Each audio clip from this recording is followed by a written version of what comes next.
আগামী নির্বাচনে মনোহরদী বেলাবা থেকে সরকার সাখাওয়াত হোসেন বকুল সাহেবকে বিপুল ভোটে নির্বাচিত করে এমপি হিসেবে কি দেখতে চাই না?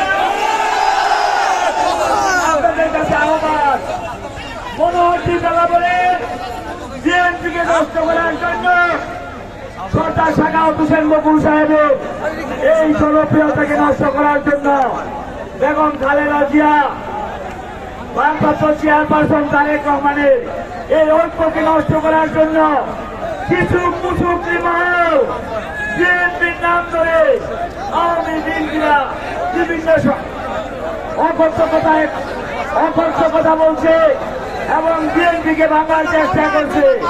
আপনারা কি তাদের বিরুদ্ধে রুখে দাঁড়াবেন না?